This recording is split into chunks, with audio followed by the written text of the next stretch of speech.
आजपासून इथे कोण बाहेर उभं राहून दारू प्यायला ना तुमचा लायसन्स सीज करायला लावणार मी.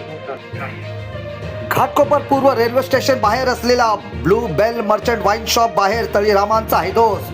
वाईन शॉप बाहेर उघडपणे मद्यप्राशन केले जात असल्याचा धक्कादायक व्हिडिओ आला समोर.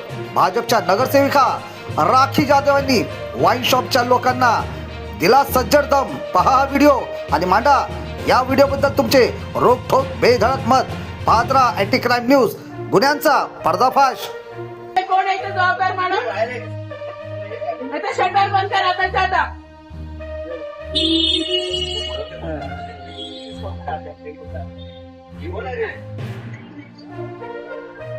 बाहेर लोक उभे राहून दारू पितात, तुम्हाला शरम वाटते? काय रस्ता खरेदी केलाय तुम्ही लोकांनी? हे दिसतं की नाही तुम्हाला? मी एक्साईज वाल्यांना कंप्लेंट करणार. आजपासून इथे कोण बाहेर उभं राहून दारू प्यायला ना तुमचा लायसन्स सीज करायला लावणार मी. मी वॉर्निंग देते तुम्हाला. मी आता तुमच्या एक्साईज कमिशनरला माझा व्हिडिओ पाठवणार. ज्याला पाहिजे दारू त्यांनी घ्यायचे आणि घरी जायचं. इथे रस्त्यावर उभं राहून कोण दारू पिताना बघितलं नाही. याद नका तुम्ही लोक.